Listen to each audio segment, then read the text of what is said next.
So everyone is doing their month-end wrap-ups, and while I had a great month of reading, I thought instead of telling you everything I read in February, I'd pare it down to 3 things that I read that I think are worth checking out. And so I submit to you a comic, a book, and a graphic novel. First up, the comic, Doctor Strange. Now, I know all you cumberbitches out there will be lining up to see Marvel's latest tentpole summer superhero action flick. But for the rest of you, why not get a head start familiarizing yourself with Tony Stark's awesome facial hair bro, Stephen Strange the Sorcerer Supreme. Doctor Strange is a new series that's only at issue 6, and despite having a long and storied history with Marvel Comics dating back to the early 60s, he's been relatively quiet these past few years, and frankly, that's a good thing. He isn't a mutant on the verge of extinction. He's not an inhuman transformed by the Terrigen mists.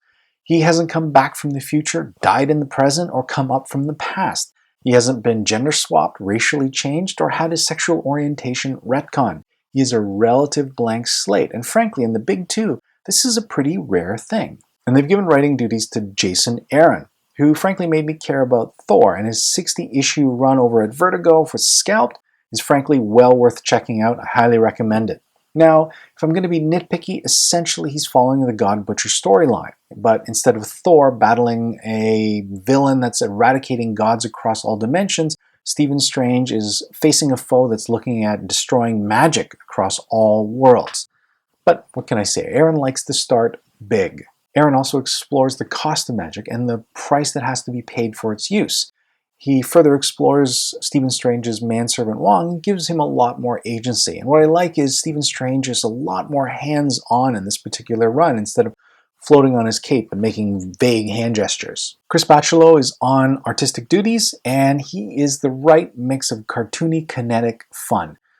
There is no bind-up for this, but I'm sure there will be once the present story arc finishes. But in the meantime, this is a reason for me to get back into a monthly comic, and I'm enjoying it immensely. I think it's worth checking out. So I'm trying to be a lot less precious about my TBR list and starting to take in recommendations. This was actually recommended to me by one of the viewers on my channel. Britta considered this her favorite read of 2015, and it was brought to American audiences' attention thanks to Orson Scott Card of Ender's Game fame. It is Andreas Eschbach's The Carpet Makers. Now, I wasn't entirely sold by the blurb.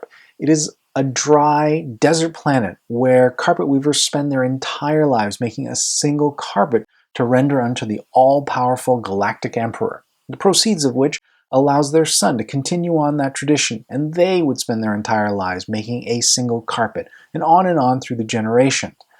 These are carpets that are woven from the hairs of their wives. The first chapter was originally conceived as a standalone short story that hints at a tradition that spans millennia with its own rigid and entrenched rules, but Eschbach for the book widens the lens and introduces us to new characters and helps give us a better understanding of this world that he's created. And this is a daunting task because with each chapter he introduces a new character, quickly establishes him or her within this larger world, sets their story arc in motion, and then ends it with a self-contained conclusion. These mostly grim vignettes accumulate to form a larger picture and help explain what's the deal with these hair carpets anyway.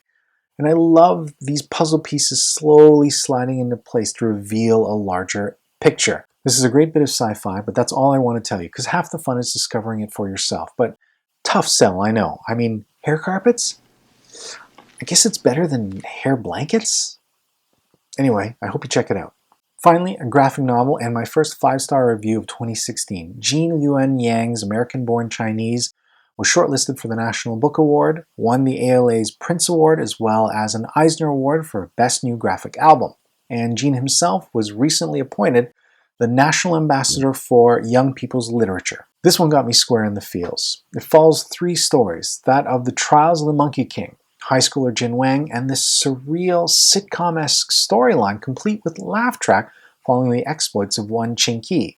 Now, Chinky is a broad stereotype of the worst kind, complete with broken English, coolie hat, slanty eyes, and buck teeth. It can be a little tough to read, but that's the point. Asians as a model minority have always been, and to a certain extent still are, ripe for mocking. Mickey Rooney was in Yellowface in 1961. Short Round and Long Duck Dong were the only non-kung fu Asians that appeared in film, it seemed, in the 80s. William Hung was all the rage in 2004, and even the 88th Academy Awards, with its controversy between black and white, showed that minorities could be pushed to the sides and that Asians were still ripe for a stereotypical jab or two. Fun fact, more white actresses have won Oscars for portraying Asians than actual Asian actresses. Chinky is how it feels to deal with these stereotypes, how big it can feel when you're already struggling to try and fit in. For me, it manifested itself in an internalized racism and a tendency to overcorrect. It's a distancing of other Asians and shackling them with the moniker of fob for fresh off the boat, simply for the crime of not being born here or not working harder to blend in. It's for not trying harder to be invisible. It's struggling with your cultural identity while still battling the persistent stereotypes that are being bandied about. And I know, these are all first world, second gen problems, but still, they were huge for me growing up. I was Jin Wang. And like 11-year-old Marley Diaz, I too got tired of reading books about white boys and their dogs. Marley Diaz did something about it, and as of this moment has accumulated more than 4,000 books that feature a black girl as a chief protagonist. How awesome is that? We need more diversity in our reads. We need more and better representation. That's why this book is important. This is why this book is important for so many kids, and that's why it still resonates for me even now. I love this book, and I highly recommend you check it out as well. So there you go. 3 recommendations for the price of 1. Nice and easy. I hope you guys are having an awesome reading week, and hopefully we'll talk to you next week as well. See you later.